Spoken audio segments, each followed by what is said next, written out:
अस्सलाम वालेकुम। यूसुफ बिन ताशफीन कौन थे और जंग ज़लाक़ा क्यों लड़ी गई? इस मौजू को शुरू करने से पहले हम मुख्तसरन यूसुफ बिन ताशफीन पर और वो अवामिल जिनकी बिना पर जंग ज़लाक़ा लड़ी गई एक नज़र डालते हैं। इसके लिए वीडियो को आप मुकम्मल देखें ताकि इससे मुकम्मल आगाही आपको हासिल हो सके। 711 सने ईस्वी जब तारिक बिन ज़ियाद की अफ़वाज जिब्राल्टर पर उतरी और तारिक ने तमाम जहाज़ जलवा दिए कि बस अब आगे बढ़ना है और वापसी का कोई रास्ता नहीं। इनका ये अमल फतूहात का पेश ख़ीमा साबित हुआ और सदियों तक मुसलमानों ने स्पेन पर हुकूमत की। जब तक वो दुश्मन की आंखों में आंखें डालकर अपनी ताकत का लोहा मनवाते रहे तब तक वो कामयाब रहे, और जैसे ही अंदरूनी खलफशार, इत्तेहाद में फुकदान और छोटी बड़ी रियासतों के अलग अलग हुक्मरान बने, इनमें नाइत्तेफाकियाँ बढ़ती चली गईं। हर रियासत अपनी बका के लिए दूसरी रियासत पर लश्कर कशी के लिए ईसाइयों से मदद तलब करती और दिन ब दिन मुसलमान ईसाइयों के पंजों में फंसते चले गए। अब आलम यह हो गया था कि ईसाइयों की रेशा दवानियाँ उरूज पर पहुँच गईं। एक एक करके मुस्लिम रियासतें ईसाइयों के कब्ज़े में जाना शुरू हो गईं। हशाम सानी ने अपने 26 साल दौरे हुकूमत में हस्पानिया में उभरती हुई मसीही रियासतों के ख़िलाफ़ 52 मुहिमात में हिस्सा लिया और कभी भी शिकस्त नहीं खाई। लेकिन 1002 में इसके इंतकाल के बाद स्पेन में मुस्लिम हुकूमत को ज़वाल आ गया और वो कई हिस्सों में तकसीम हो गई। 1082 ईस्वी में अल्फांसो शशम ने कश्ताला से अपनी तारीख़ी फतूहात के सफ़र का आगाज़ किया। नाअहल मुसलमान हुक्मरानों में से रोकने की हरगिज़ सलाहियत नहीं थी। 1085 सने ईस्वी में इसने दारुल हुकूमत तलीतला पर कब्ज़ा कर लिया। शहर के बासियों ने 5 साल तक मसीहियों के ख़िलाफ़ भरपूर मुज़ाहमत की, लेकिन बिलाखिर हिम्मत हार बैठे। अल्फांसो का अगला हदफ सरगोसा की कमज़ोर रियासत थी। मुस्लिम हुक्मरानों की नाअहली के मुकम्मल अदराक के बाद उलमाए कराम ने शिमाल मगरबी अफ्रीका में दौलत मराबतीन के अमीर यूसुफ बिन ताशफीन से रब्ता किया और इनसे अंदलुस की डूबती हुई मुस्लिम रियासत को बचाने का मुतालबा किया। यूसुफ बिन ताशफीन मराकश के जुनूब में सहराई इलाके का रहने वाला था, जिसने अपने साथियों की मदद से सहराए आज़म और इसके जुनूब में ख़ानदान मराबतीन की हुकूमत कायम की और बाद अज़ां इसे स्पेन तक फैला दिया। उसने सहराए आज़म में रहने वाले नीम वहशी और हबशी बाशिंदों से कई साल तक लड़ाइयाँ लड़ीं और अपनी हुकूमत दरियाए सेनेगाल तक बढ़ा दी थी। ये लोग इन कबाइल के ख़िलाफ़ जहाद ही नहीं करते थे बल्कि इनमें इस्लाम की तबलीग भी करते थे, और इस तरह उन्होंने बेशुमार बर्बरियों और हबशियों को मुसलमान बना लिया। तबलीग का ये काम यूसुफ के चचा अब्दुल्ला बिन यासीन की निगरानी में होता था। उन्होंने इस मकसद के लिए दरियाए सेनेगाल के एक जजीरे में एक खानका भी बनाई। यूसुफ बिन ताशफीन ने 1061 से 1107 सने ईस्वी तक हुकूमत की। वो बड़ा नेक और आदिल हुक्मरान था। उसकी ज़िंदगी बहुत सादा थी। तारीख़ इस्लाम में इसकी बड़ी अहमियत है। सहराए आज़म में इस्लाम की अशात और अंदलुस में मसीही यलगार को रोकना इसे बहुत बड़े कारनामे हैं। शहर मराकश की तामीर भी काबिल फ़ख्र कारनामों में शुमार होती है। इसी तरह इसने एक नीम वहशी इलाके में दारुल हुकूमत कायम करके तहज़ीब और इल्म की बुनियाद डाली। यूसुफ बिन ताशफीन ने 50 साल हुकूमत की। उसकी कायम की हुई सल्तनत दौलत मराबतीन 1061 सने ईस्वी तक 1147 सने ईस्वी कहलाती है। यूसुफ के इंतकाल के बाद ये हुकूमत मज़ीद 40 साल कायम रही। उसके बाद जिन लोगों की हुकूमत हुई वो मोहिदीन कहलाते थे।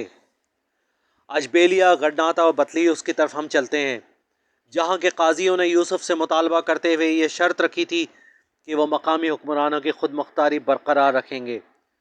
यूसुफ बिन ताशफीन ने तमाम शराइ तस्लीम की, जिसके बदले में इन्हें किला कायम करने और अपनी अफवाज को मुनज़्ज़म करने के लिए साहिली शहर अल जज़ीरा से नवाजा गया।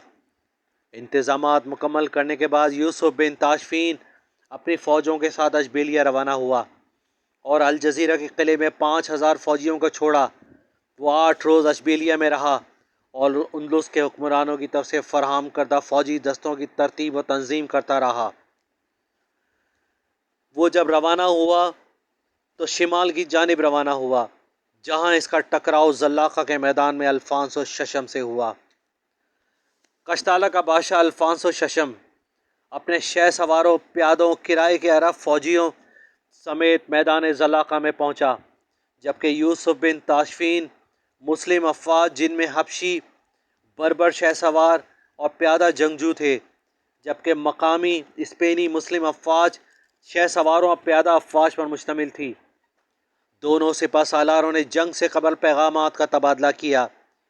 یوسف بن تاشفین نے دشمن کو 3 تجاویز دی: اسلام قبول کرو، جزیہ ادا کرو، یا ہمارے ساتھ جنگ کرو۔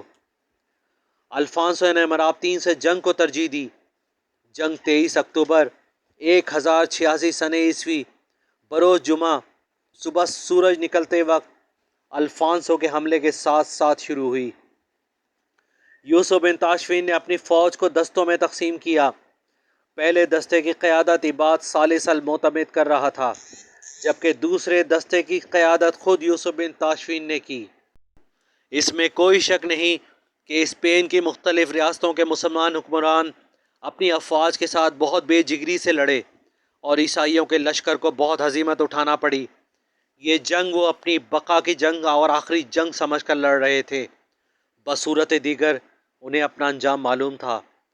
دوپہر تک معتمد کی افواج الفانسو کا مقابلہ کرتی رہیں، جس کے بعد یوسف بن تاشفین اپنی فوج سمیت جنگ میں داخل ہو گیا اور الفانسو کی افواج کا گھیراؤ کر لیا، جس پر مسیحی افواج میں افراتفری پھیل گئی اور یوسف نے سیاہ فام باشندوں پر مشتمل تیسرے دستے کو حکم دے دیا کہ وہ حملہ کرے، جس نے آخری فیصلہ کن حملہ کرتے ہوئے جنگ کا فیصلہ مسلم افواج کے حق میں کر دیا۔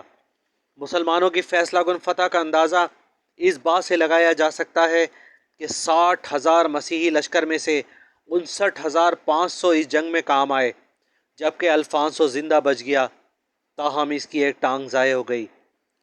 اس میدان کو زلاقہ کے نام سے پکارا جاتا ہے، جس کا مطلب پھسلتا ہوا میدان ہے، کیونکہ مارکے کے روز اس قدر خون بہا کہ افواج کو قدم جمانے میں مشکل ہونے لگی۔